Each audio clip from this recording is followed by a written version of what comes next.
ประกวดកំពុងតែដំណើរការបានពាក់កណ្ដាលប្រត់ហើយហេតុដូច្នេះហើយសូមគោរពអញ្ជើញបងប្អូនយើងរងចាំទស្សនានិងជួយតែដៃស្វាគមន៍ខ្លាំងផងបាទ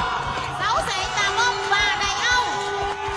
សៅសៃតាមុំនៅខ្សែទឹកខាងឆ្វេងជួបជាមួយនឹងដៃអុកអុកនៅខ្សែទឹកខាងស្ដាំបងប្អូន sáu sảy tà mông đầy âu đội nào sẽ giành chiến thắng to lên cả hai đội ខំប្រឹងឡើងបាទក្រុមចំណោះទូកទាំងពីរខំប្រឹងឡើងបាទតែផ្ទះយកជ័យជំនះដើម្បីឲ្យបន្តទៅមុខទៀតបាទ to lên sáu sảy tà mông hay đầy âu đội nào sẽ giành chiến thắng sáu sảy tà mông và đầy âu ខំប្រឹងឡើងបាទ to lên ខំប្រឹងឡើងបាទខំប្រឹងឡើងបាទ dạ vâng បាទសូមស្វាគមន៍ឲ្យក្រុមទូកសៅសៃតាមុំ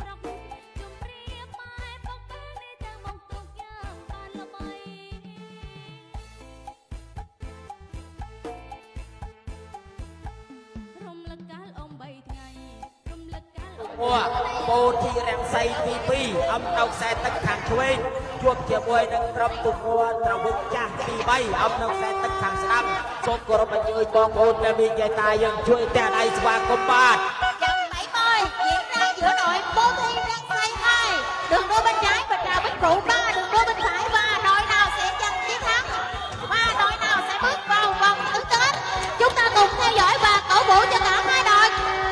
ខំប្រឹងឡើងចំណោះទូកទាំងពីរគឺថាពេលនេះគឺជារង្វាន់ពាក់កណ្ដាលបណ្ដាច់បាទទូកមួយណាឈ្នះបាទបន្តទៀតទូកមួយណាចាំទៀតទៀតហើយបាទ Bố Thi Răng Say ខំប្រឹងឡើងបាទ Răng Say ពោធិរាំងសីខំប្រឹងឡើង Bố Thi Răng Say có lên ខំប្រឹងឡើងបាទខំប្រឹងឡើងខំប្រឹងឡើងចិត្តដល់ខ្សែប្រត់ហើយខំប្រឹងឡើងបាទចិត្តដល់ខ្សែប្រត់ហើយខំប្រឹងឡើងខំប្រឹងឡើងខំប្រឹងឡើងបាទខំប្រឹងឡើងបាទ លៀបទឹកអ៊ំថែមប្រេងសៅ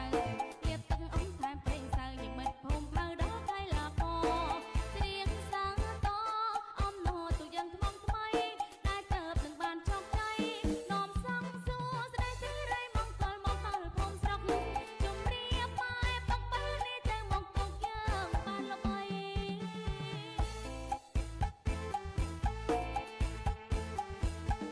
រំលឹកកាលអម3ថ្ងៃរំលឹកកាលអម3ថ្ងៃដែលគេប្រោះថ្លៃពេលបងមិននៅពាក្យស្រុកភូមិយើងឯនឹងបនដូនបនតាបនព្រៀងតែមានដេកជះឲ្យលោកហោមទៅជួយក្របផ្លូវស្រីពើក៏បនឲ្យដែរដល់ចាញ់អូនខ្លាចខ្មាស់គេ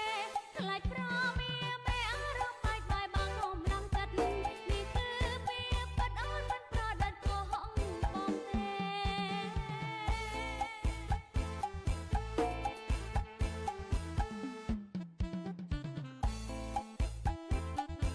ប្រកួតបន្តគឺគូប្រកួតទី71រវាងក្រុមទូកព្រៃបៃអំនៅខាងឆ្វេងជួបជាមួយនឹងក្រុមទូកដំរា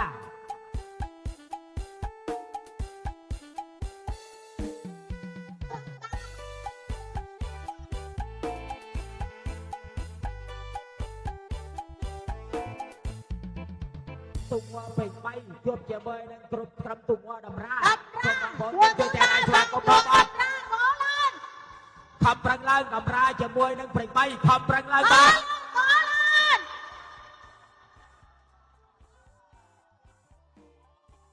បាទសូមស្វាគមន៍ឲ្យក្រុមទូកព្រៃបៃបានទទួលជ័យជំនះលើ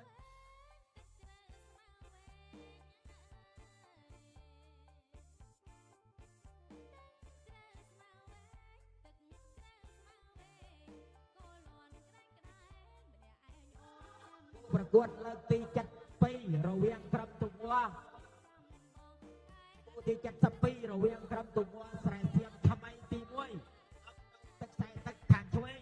ជួបជាមួយនឹងក្រុមទូកពោធិរាំងសីទី1ខ្សែទឹកខាងស្ដាំសូមបងប្អូន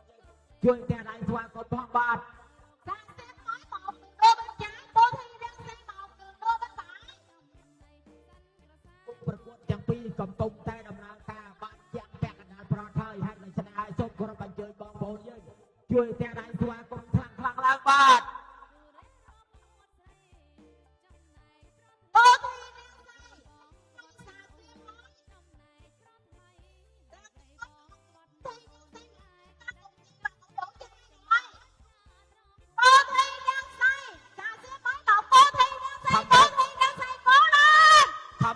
គូប្រកួតទាំងពីរខំប្រឹងឡើងបាត់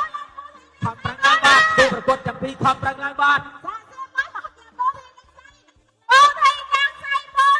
ខំប្រឹងឡើងបាត់ខំប្រឹងឡើងបាត់បាត់តែចិត្តខំប្រឹងឡើងបាត់ខំប្រឹងឡើងបាត់ខំប្រឹងឡើងបាត់សូមស្វាគមន៍ឲ្យក្រុមទូមួ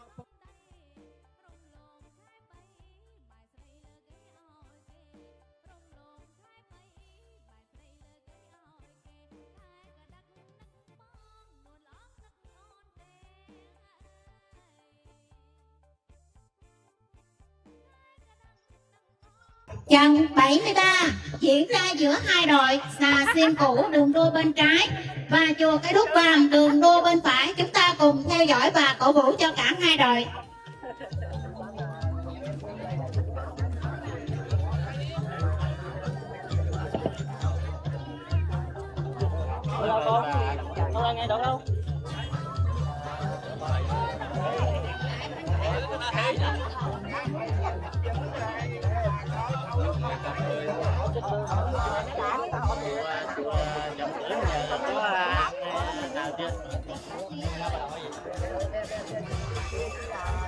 Bạt khuประกวดទាំងពីរកំពុងតែដំណើរការបានពាក់កណ្ដាលប្រត់ហើយហេតុដូច្នេះហើយសូមគោរពអញ្ជើញបងប្អូនយើង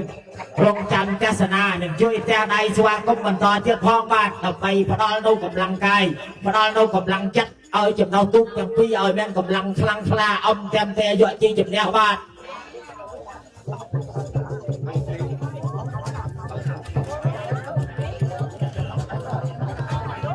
មិនដឹងតើស្រីសៀមចាស់ឬមួយគេលក់5តាមតែយកជ័យជំនះទេហើយដូច្នេះហើយរងចាំបន្តិចទៀតយើងនឹងឃើញច្បាស់ហើយបាទ Xà xiêm cũ đường đua bên trái và Cái Đúc Vàng đường đua bên phải. Có lên cả hai đội. Xà xiêm cũ Cái Đúc Vàng. Có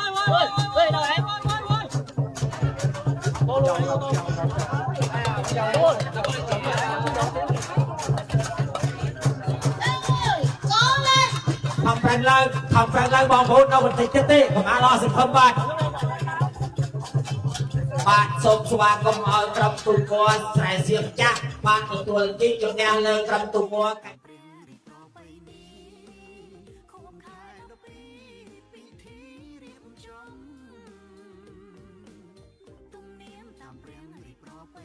giữa hai đội là xe mới 2 đường đua bên trái và chùa Tà Mông đường đua bên phải. គូប្រកួតលើកទី74រវាងក្រុមទូក័រស្រែសៀមថ្មីទី2អំនៅខ្សែទឹកខាងឆ្វេងជួបជាមួយនឹងក្រុមទូក័រតាមុំអំនៅខ្សែទឹកខាងស្ដាំសូមគោរពអញ្ជើញបងប្អូនយើងរងចាំទស្សនានិងជួយទះដៃអបអរសាទរផងបាទ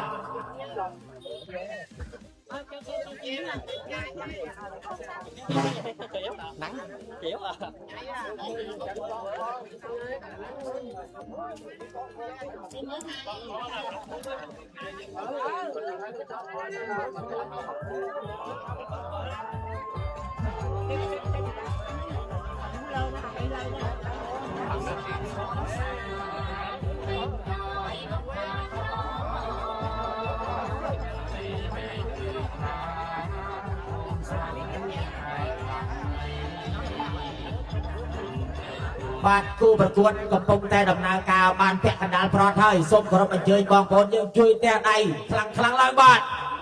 Xà xiêm mới 2 đường đua bên trái và Tà Mông đường đua bên phải và đội nào sẽ giành chiến thắng chúng ta cùng chờ đợi kết quả trong vài giây nữa thôi. Xà xiêm mới 2 hay chùa Tà Mông cả hai đội cùng cố gắng lên để giành tấm vé đi vào vòng tứ kết. Cố lên cố lên. ខំប្រឹងឡើងចំណុះទូកទាំងពីរចិត្តដល់ខ្សែប្រត់ហើយបងប្អូនយើងខំប្រឹងឡើងបាទ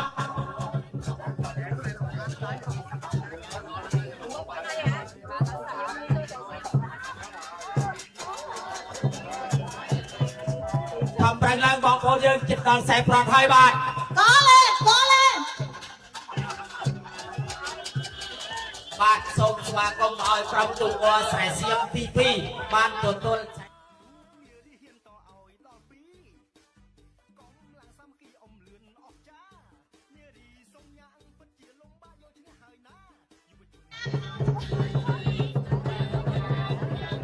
Trận 73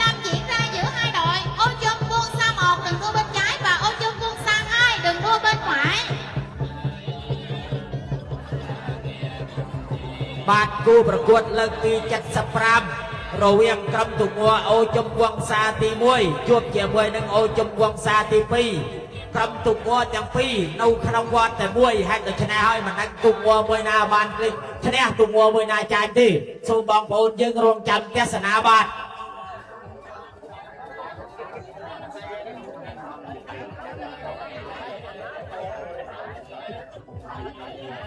ទូកួទាំងពីរហូបបាយឆ្នាំតែមួយមិនដឹងតែមួយណាលឿនមួយណាយូរទេ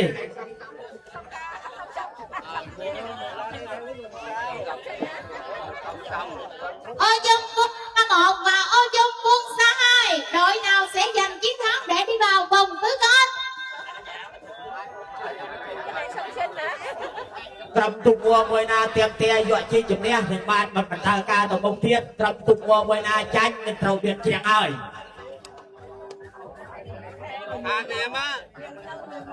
xong là anh em anh em chào chấm ghi với anh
giữa hai đội chào bích cũ 2 đường đua bên trái và cái đúc nhỏ 2 đường đua bên phải បាទគូប្រកួតទី76គឺជាគូប្រកួតបញ្ចប់នៅក្រុម16ទូករវាងក្រុមទូកួច្រវិចចាស់ទី2អង្គនៅខ្សែទឹកខាងឆ្វេងជួបជាមួយនឹងក្រុមទូកួកៃដួតូចទី2អង្គនៅខ្សែទឹកខាងស្ដាំសូមគោរពអញ្ជើញបងប្អូនយើងរងចាំទស្សនានិងជួយទះដៃស្វាគមន៍ផងបាទ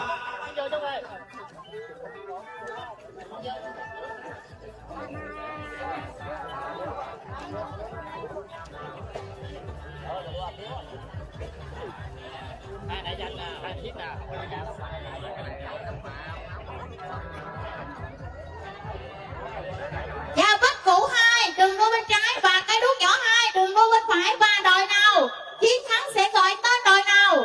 và đội nào sẽ bước vào vòng tứ kết chúng ta cùng theo dõi trong vài giây nữa thôi cố lên cả hai đội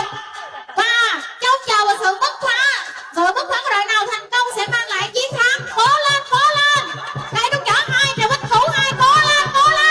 ក្រុមទូកួទាំងពីរខំប្រឹងឡើងបាទជិតដល់ខ្សែប្រត់ហើយកៃដួតូចព្រមទាំងត្រវិចខំប្រឹងឡើងបាទ cái đúc nhỏ 2 chào bích cũ 2 cái đúc nhỏ 2 cái đúc nhỏ 2 cố lên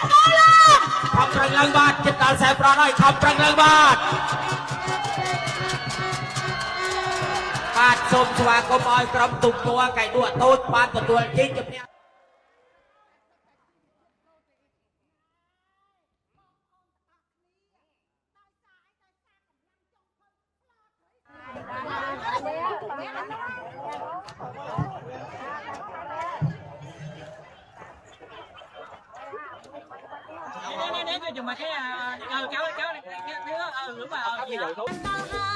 xeទឹកខាងឆ្វេងជួបជាមួយនឹងក្រុមទូកួពោធិរក្សីទី2អំនៅខ្សែទឹកខាងស្ដាំបាទ và chúng ta đã chứng kiến những trận đấu quyết liệt ở vòng 16 đội và sau khi kết thúc vòng 16 đội chúng ta còn lại 8 đội và trận thứ nhất vòng 77 diễn ra giữa hai đội Sấu Sậy Tà Mông và Cô Thi Răng Xây 2 គូប្រកួតលើកទី78រវាងក្រុមទូកួព្រែក3អំនៅខ្សែទឹកខាងឆ្វេងជួបជាមួយនឹងក្រុមទូកួពោធិរក្សីទី1អំនៅខ្សែទឹកខាងស្ដាំបាទ trận 77 diễn ra giữa hai đội Sấu Sậy Tà Mông đường đua bên trái và Cô Thi Răng Xây 2 đường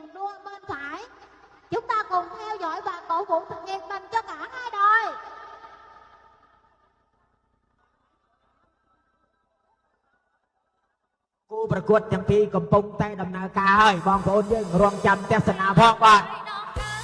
រមីអសាងសិតព្រះអង្គហើយដងខាបារមីអសាងសិតសូមជួយឲ្យពិនិត្យរឿងពិតកូនចៅលេងល្បែងហើយស្នេហាចាំថាអពុំខ្លាំងលេងល្បែងហើយស្នេហា តំបន់នៅខ្សែទឹកខាងឆ្វេងពោធិរាំងសីទ្វេទី2អំនៅខ្សែទឹកខាងស្ដាំ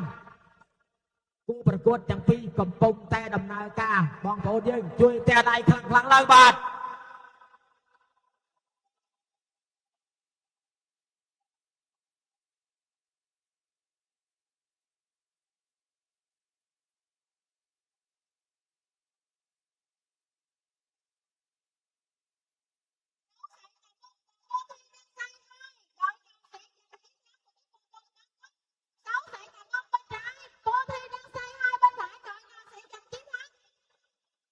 ពោធិរាំងសីទ្វេព្រមទាំងតាមុំគឺថាទូកទាំងពីរកំពុងតែដំណើរការទន្ទឹម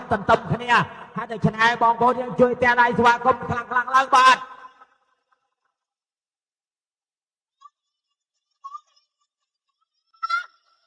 តាមុំនិងពោធិរាំងសីខំប្រឹងឡើងបាទខំប្រឹងឡើងគូប្រកួតទាំងពីរកុមារល្អសង្ឃឹមបាទខំប្រឹងឡើងបាទខំប្រឹងឡើងបាទ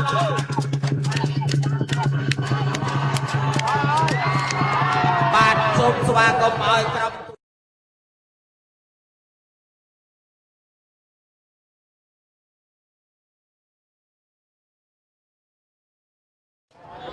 គូប្រកួតលើកទី78រវាងក្រុមទូកង័រព្រែក3អំនៅខ្សែទឹកខាងឆ្វេងជួបជាមួយនឹងក្រុមទូកង័រពោធិរាំងសីទី1អំនៅខ្សែទឹកខាងស្ដាំសូមគោរពអញ្ជើញបងប្អូនយើងរងចាំទស្សនានិងជួយតែដៃអបអរសាទរបាទ Dần vậy cái đám diễn ra giữa hai đội chùa thứ ba và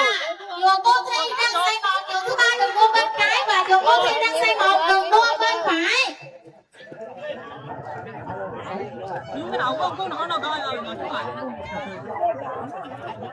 គូប្រកួតទាំងពីរកំពុងតែដំណើរការបានជាងពាក់កណ្ដាលប្រថុយបងប្អូនយើង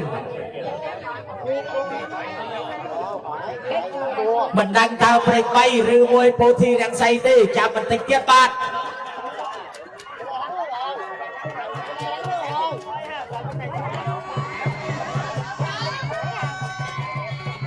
ខំប្រឹងឡើងគូប្រកួតទាំងពីរខំប្រឹងឡើងបាទជិតដល់ខ្សែប្រថុយខំប្រឹងឡើងបាទពោធិរាំងសីព្រមទាំងបាទព្រែក3 và Cô Thi đang xây. ខំប្រឹងឡើងគូប្រកួតទាំងពីរខំប្រឹងឡើងបាទខំប្រឹងឡើងបាទ Xin chúc mừng đội ngang chùa thứ ba đã giành chiến thắng. Xin chúc mừng. សូមស្វាគមន៍ឲ្យក្រុម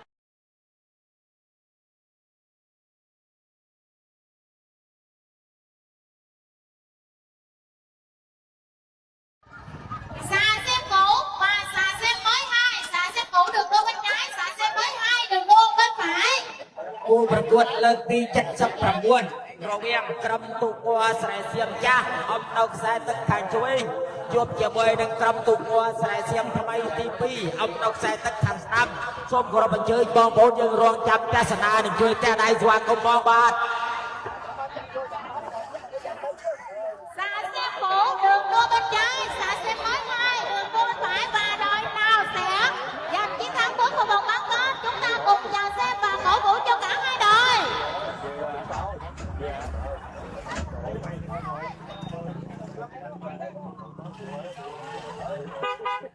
Và xà xe cũ với bộ trang phục thi đấu rất là ấn tượng màu vàng và xà xe mới 2 bộ trang phục thi đấu màu trắng và chúng ta cùng chờ xem đội nào sẽ giành chiến thắng. Và cả hai đã tung nước rút từ rất là sớm. Hình ảnh một nước tung trắng xóa đã thể hiện được điều đó. Và chúng ta cùng cổ vũ bằng những tiếng reo hò to lên cả hai đội. គូប្រកួតទាំងពីរខំប្រឹងឡើងបាទជិតមកដល់ខ្សែប្រថុយគូប្រកួតទាំងពីរខំប្រឹងឡើងបាទ Các bạn ngồi xuống nhà đi. Ban tổ chức không có nhìn thấy được. Mời các bạn, mời cô chú anh chị chúng ta ngồi xuống. គូប្រកួតទាំងពីរកំពុងតែដំណើរការជិតមកដល់ខ្សែប្រថុយហើយដូច្នេះសូមគោរពអញ្ជើញបងប្អូនយើងជួយបញ្ចេញស្នូតែដៃឲ្យបានខ្លាំងៗបាទ xiêm ngủ hay xài xiêm mới hay. Xài xiêm cha rư môi xài xiêm tao mày không răng lang bạt. Không răng lang bạt. Và xin chúc mừng đội xà xiêm ngủ đã giành chiến thắng. Xin chúc mừng.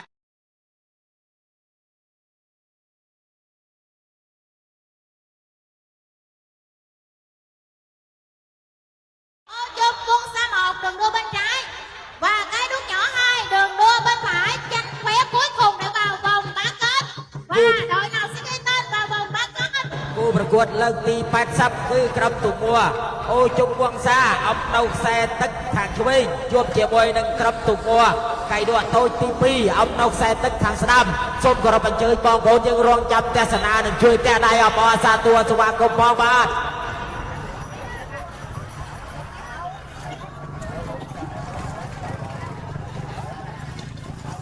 គូប្រកួតទាំងពីរកំពុងតែដំណើរការបានជិតពាក់កណ្ដាលប្រត់ហើយបងប្អូនយើងរងចាំទស្សនានិងជួយបញ្ចេញនៅស្នូលទះដៃដើម្បីផ្ដល់នៅកម្លាំងកាយកម្លាំងចិត្តឲ្យក្រុមទូមួទាំងពីរផងបាទ Và chiến thắng cuối cùng vào vòng bán kết. Ô chùm quân xa 1 hay cái đuốc nhỏ 2.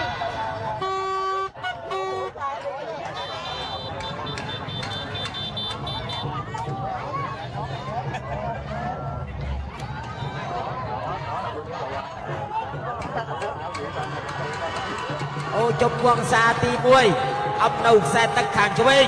កៃដួតូចទី2អំនៅខ្សែទឹកខាងស្ដាំក្រុមទូមួទាំងពីរខំប្រឹងឡើងបាទជិតមកដល់ខ្សែប្រត់ហើយខំប្រឹងឲ្យអស់ពីសមត្ថភាពបាទ Ô chùm quân xa 1 hay cái đuốc nhỏ 2 chiến thắng sẽ gọi tên đội nào cố lên. Và chúng ta thấy hai đội đã tung nước rút rồi. Cố lên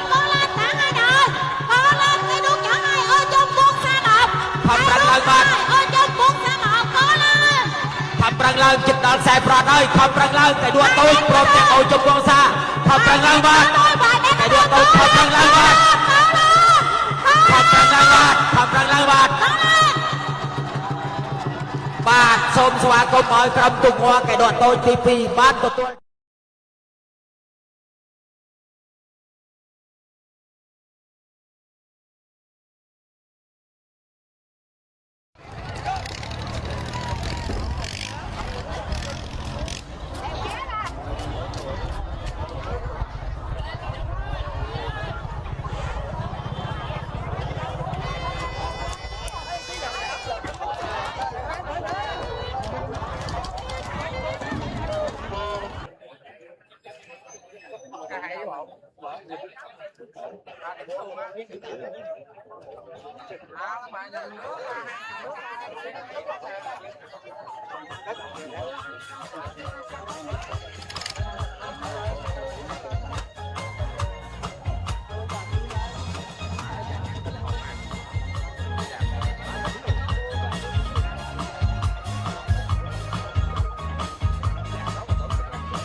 ក្រុមគណៈចាត់តាំងនេះបានសូមគោរពអញ្ជើញប្រធានក្រុមរបស់ទូកគឺថានាំទូកវិលត្រឡប់ទៅវិញគឺទូកសៅស្រីតាមុំទូកព្រៃបីទូកស្រែសៀមចាស់ព្រមទាំងទូកកៃដួតូចទី2គឺថាវិលត្រឡប់ទៅទីកន្លែងដើម្បីចាប់ផ្ដើមមកបន្តទៀតបាទ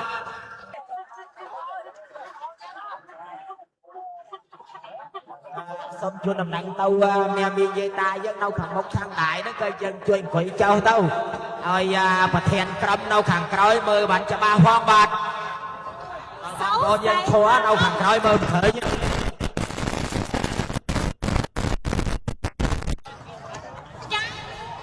Và chùa thứ 3 đường đua bên phải và đội nào sẽ giành chiến thắng trong ít phút nữa thôi. Và chúng ta cùng cổ vũ thật nhiệt tình cho cả hai đội. សៅស្រីតាមុំអំនៅខ្សែទឹកខាងព្រួយជួបជាមួយនឹងក្រុមទូកវ៉ព្រៃបីអំនៅខ្សែទឹកខាងស្ដាំក្រុមទូកវ៉មួយណាបានទទួលជ័យជំនះនឹងវិលត្រឡប់ទៅវិញเต็มតែរកពានរង្វាន់ជើងឯកនៅវេលាថ្ងៃនេះហើយដូច្នេះហើយសូមគោរពអញ្ជើញបងប្អូនយើងជួយទះដៃស្វាគមន៍អបអរសាទរឲ្យបានខ្លាំងឡើងបាទ Sáu sậy Tà Mông chùa thứ 3 Sáu sậy Tà Mông đường đua bên trái và chùa thứ 3 đường đua bên phải đội nào sẽ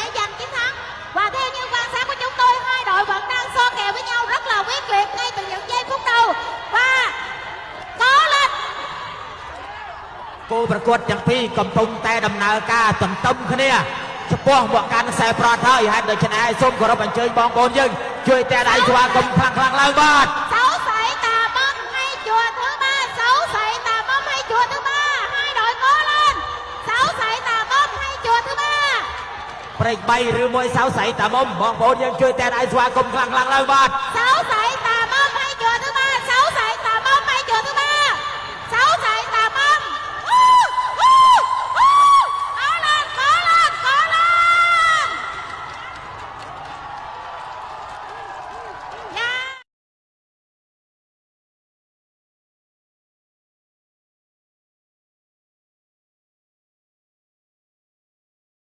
Xin chúc mừng đội chiến thắng đã gọi tên đội Sáu sảy tà bông.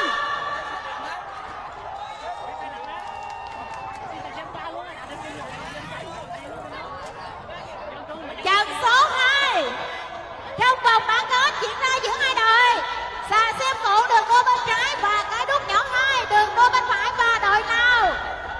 nào sẽ giành chiến thắng. Chúng ta cùng theo dõi và cổ vũ nhiệt tình cho cả hai đội. Cố lên, cố lên. គូប្រកួតបន្តគឺក្រុមទូងัวស្រែសៀមចាស់អំនៅខ្សែទឹកខាងឆ្វេងជួបជាមួយនឹងក្រុមទូងัวកៃដួតតូចទី2អំនៅខ្សែទឹកខាងស្ដាំសូមគោរពអញ្ជើញបងប្អូនអ្នកមានយាយតាយើងរងចាំទស្សនានិងជួយតែដៃស្វាគមន៍ផងបាទ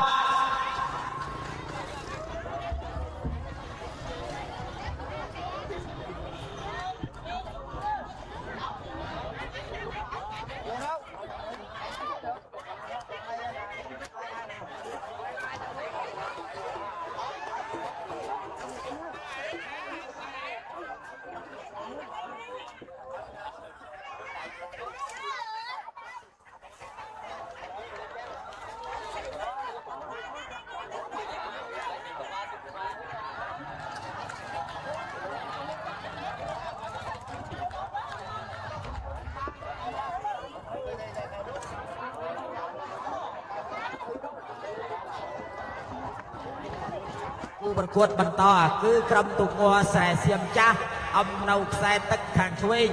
ជួបជាមួយនឹងក្រុមទូងัวកៃដួតតូចទី2អំនៅខ្សែទឹកខាងស្ដាំកំពុងតែដំណើរការបានពាក់កណ្ដាលប្រត់ហើយសូមគោរពអញ្ជើញបងប្អូនអ្នកមានយាយតាយើងជួយតែដៃអបអរសាទរស្វាគមន៍ឲ្យក្រុមទូងัวទាំងពីរផងបាទ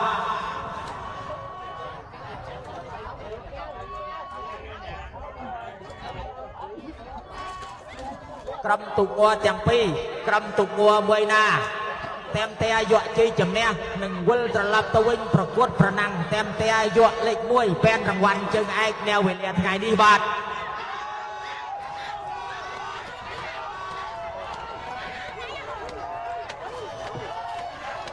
គូប្រកួតទាំងពីរកំពុងតែដំណើរការជិតមកដល់ខ្សែប្រត់ហើយសូមបងប្អូនយើងជួយតែដៃស្វាគមន៍ខ្លាំងឡើងបាទ Xà xem cũ hai cái đút nhỏ 2. Cố lên, cố lên, cố lên. ทำប្រឹងឡើងបាទ Vâng, xin chúc mừng đội xà xem cũ đã giành chiến thắng. Xin chúc mừng. បាទសូមស្វាគមន៍ឲ្យក្រុមស្រែសៀមចាស់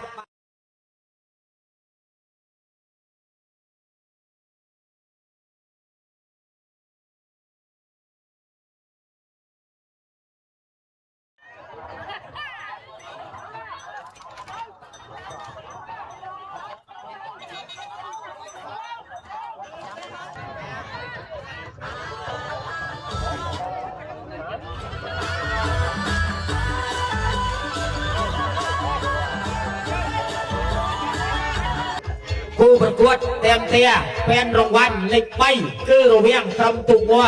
ព្រែក3អំនៅខ្សែទឹកខាងឆ្វេងជួបជាមួយនឹងក្រុមទូងัวកៃដួតតូចទី2អំនៅខ្សែទឹកខាងស្ដាំសូមគោរពអញ្ជើញបងប្អូនយើងជួយតែដៃស្វាគមន៍ផងបាទ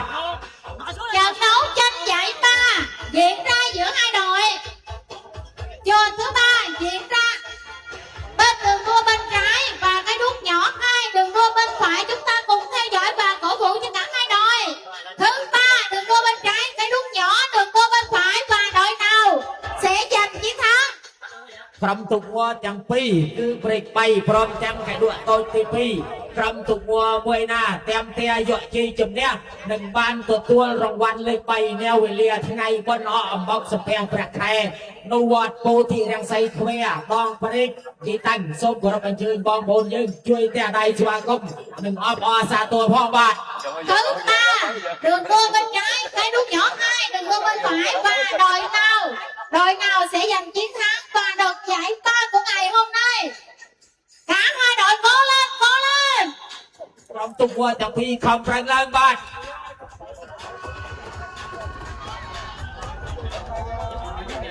ក្រុមទូមួទាំងពីរកំពុងតែដំណើរការទន្ទឹមគ្នាឆ្ពោះមកកាន់សំដៅនោះកន្លែងទីកន្លែងស្ដេចប្រត់ហើយសូមបងប្អូនយើងជួយតែដៃស្វាគមន៍ផងបាទ thứ ba hay cái nút nhỏ hai thứ ba hay cái nút nhỏ hai chỉ còn vài phút vài giây nữa thôi chúng ta sẽ biết được đội nào sẽ giành được giải ba của ngày hôm nay cố lên thứ ba hay cái nút nhỏ hai cố lên cái nút nhỏ hai cố lên ខំប្រឹងឡើងបាទព្រៃបៃជាមួយនឹងកញ្ញាតូចខំប្រឹងឡើងបាទសូមស្វាគមន៍ឲ្យក្រុមទូមួព្រៃបៃបាទខំប្រឹងឡើងបាទព្រៃបៃជាមួយនឹងកញ្ញាតូចខំប្រឹងឡើងបាទ chúng ta đã xuất sắc giành được giải ba chung cuộc ngày hôm nay và không quên chúc mừng đội cái nút nhỏ hai cũng không kém đã xuất sắc giành giải tư của giải đua ngày hôm nay xin chúc mừng បាទគូប្រកួតតែមតែเป็นរង្វាន់ជើងឯកនៅវេលាបុណ្យអកអំបុកសំពះព្រះខែនៅវត្តពោធិរាំងសីទ្វេនៅដងព្រែកទីតាំងគឺថាមានពីរក្រុមគឺក្រុមទូមួសៅស្រីតាមុំអំនៅខ្សែទឹកខាងឆ្វេងជួបជាមួយនឹងក្រុមទូមួខ្សែសៀមចាស់អំនៅខ្សែទឹកខាងស្ដាំទូមួយណាតែមតែយកជ័យជំនះនិងទទួលនៅរង្វាន់เป็นរង្វាន់ជើងឯកនៅវេលាពេលនេះសូមគោរពអញ្ជើញបងប្អូនយើងជួយតែដៃស្វាគមន៍ផងបាទ và tranh giải nhất ngày hôm nay giữa hai đội xấu xỉ tà bông đường đua bên trái và xà xiêm cũ đường đua bên phải và đội nào sẽ giành được chiếc cúp danh giá của ngày hôm nay cổ động viên của hai đội đâu rồi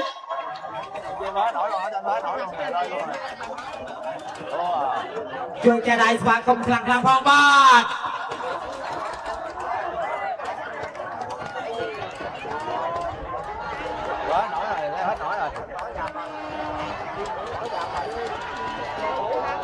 ខំប្រឹងឡើងបាទ cố lên hai đội cố lên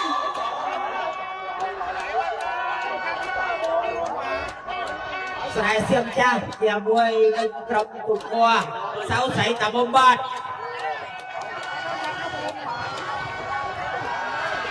ខំប្រឹងឡើងបាទ dạ vâng chiếc cúp của ngày hôm nay đã tìm được chủ nhân xin chúc mừng đội xà xiêm cũ ខំប្រឹងឡើងបាទ dạ vâng chiếc cúp của ngày hôm nay đã tìm được chủ nhân xin chúc mừng đội ពីបុណ្យអកអំបុកសំពះព្រះខែនៅ và cũng không quên chúc mừng xin chúc mừng giải nhì đội xấu xỉ tà bông đã rất xuất sắc xin chúc mừng សូមស្វាគមន៍ឲ្យក្រុមទូមួសៅស្រីតាមុំបានទទួលរង្វាន់លេខ2នៅវេលាថ្ងៃនេះបាទសូមថ្លែងអំណរអគុណបាទ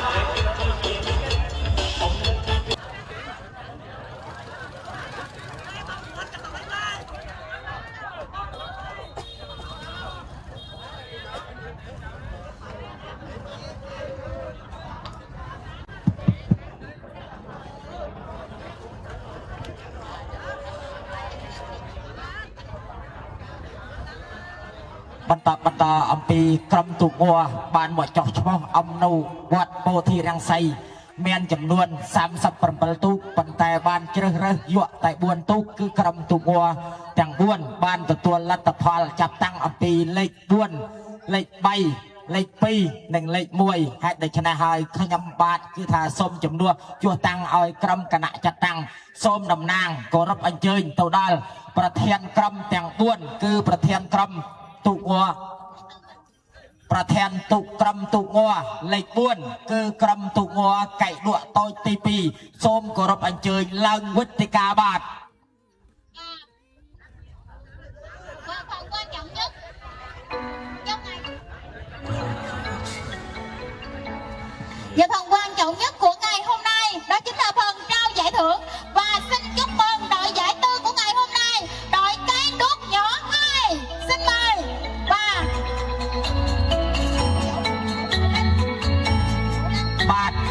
ពីនេះទៅខ្ញុំប្រកាសណាខ្ញុំបាទសូមធ្វើអភិវឌ្ឍបន្តកាយថ្វាយបង្គំគោរពនិមន្តប្រដេជគុណព្រះចៅអធិការពោធិរាំងសីទ្វាដើម្បីនិមន្តឡើងជូនរង្វាន់លេខ4ឲ្យប្រធានក្រុមកៃលក់តូចទី2សូមបងប្អូនយើងជួយទះដៃស្វាគមន៍បាទ Xin cung thỉnh ngài Đại Đức Danh Vũ Linh tiến lên sân khấu trao giải cho đội ghe đạt giải tư ngày hôm nay. Xin kính mời.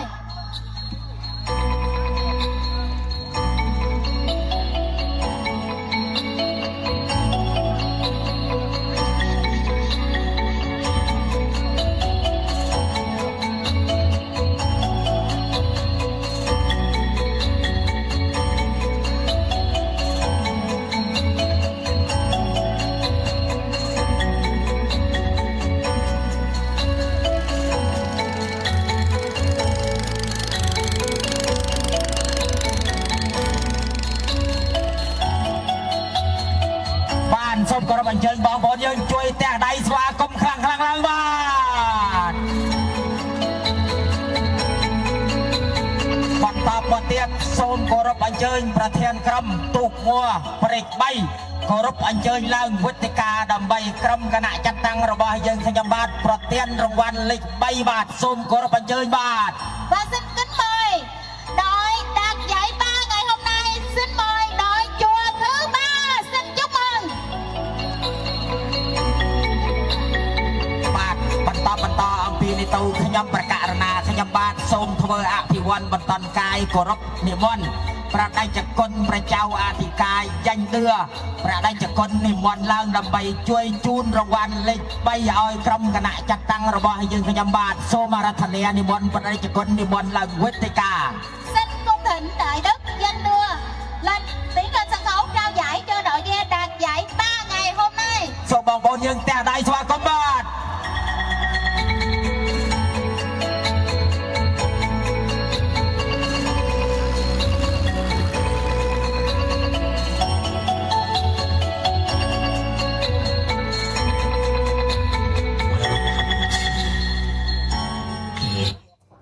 សូមបងប្អូនយើងទះដៃស្វាគមន៍ខ្លាំងៗឡើងបាទ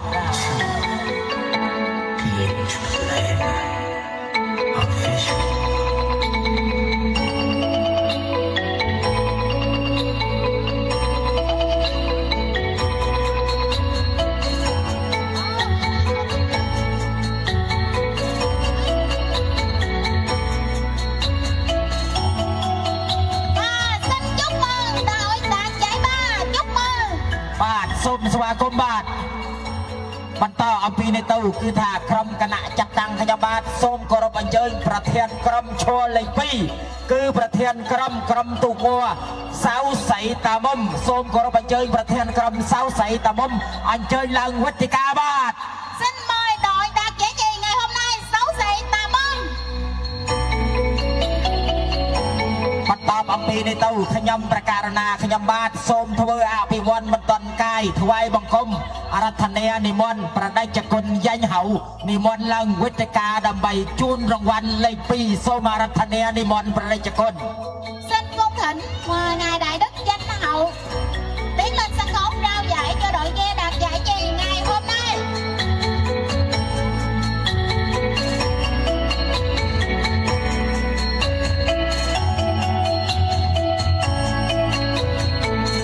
សូមបងប្អូនយើងជួយទះដៃស្វាគមន៍ឲ្យប្រដេជគុណផងបាទ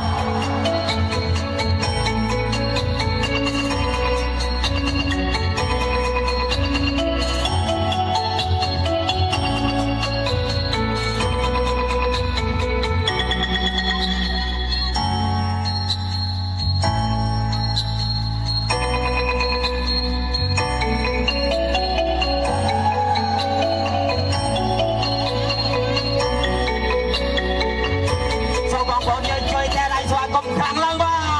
ទ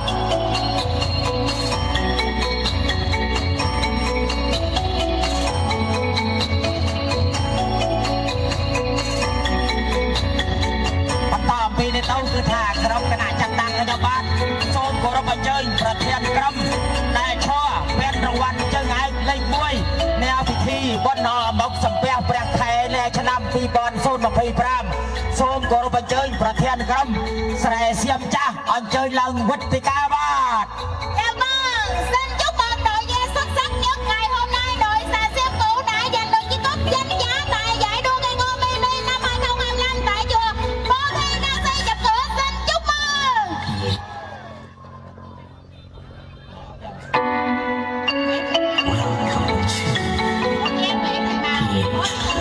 បាទសូមគោរពអញ្ជើញបងវៀងថៃម៉ៅអនុប្រធានក្រុមយីតាំងសូមគោរពអញ្ជើញបងអញ្ជើញឡើងវេទិកាដើម្បីជូនរង្វាន់លេខ1ពេនរង្វាន់ជើងឯកនាវេលាពេលនេះបាទសូមគោរពអញ្ជើញបងបាទ Xin trân trọng kính mời bà Nguyễn Thị Màu, Phó Bí thư Đảng ủy, Chủ tịch Ủy ban Nhân dân phường Vị Tân tiến lên sân khấu trao giải cho đội ghe giành chiến thắng giải nhất ngày hôm nay. សូមបងប្អូនយើងតែlạiស្វាគមន៍បាទ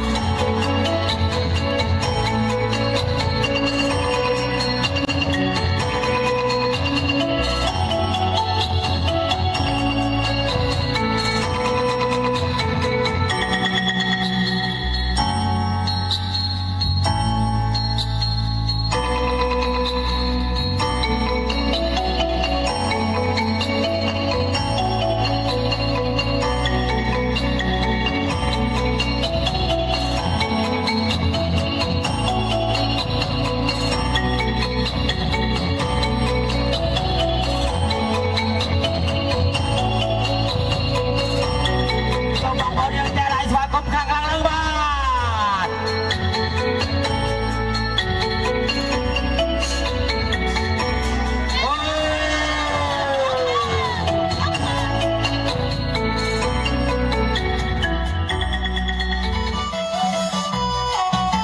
Và như vậy, chương trình giải đua cây ngô mini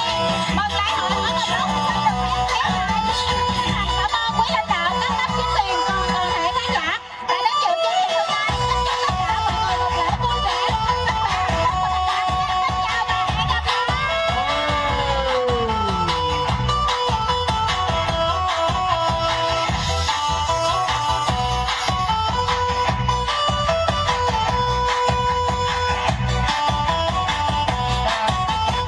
យ៉ាងតិចតែlấy hình ghi hình tí chúng ta cùng đứng đi chúng ta cùng đứng để lấy hình đi cùng đứng để lấy hình សូមបងប្អូនយើងឈរដើម្បីថតរូបអនុស្សាវរីយ៍បាទ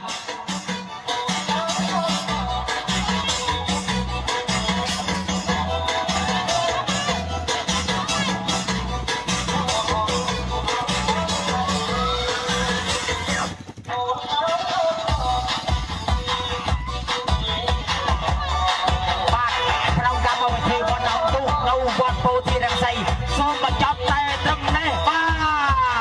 ទ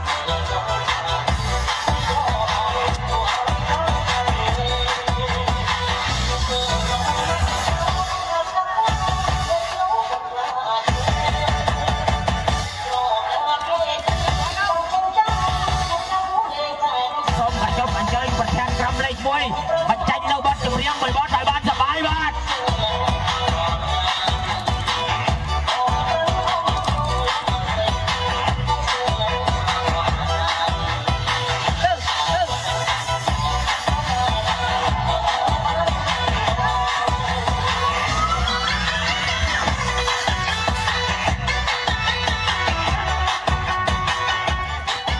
សំត្រៀមមួយបទនេះចំណុចនេះអោមើលមេឃស្រទុំ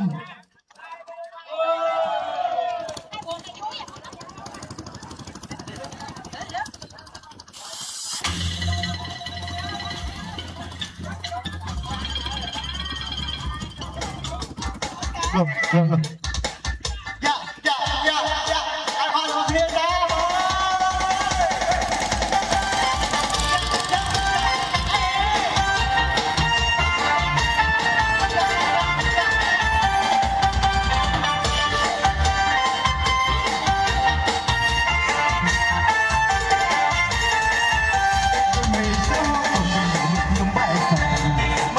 cho kênh Ghiền Mì Gõ để không bỏ lỡ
Masih bot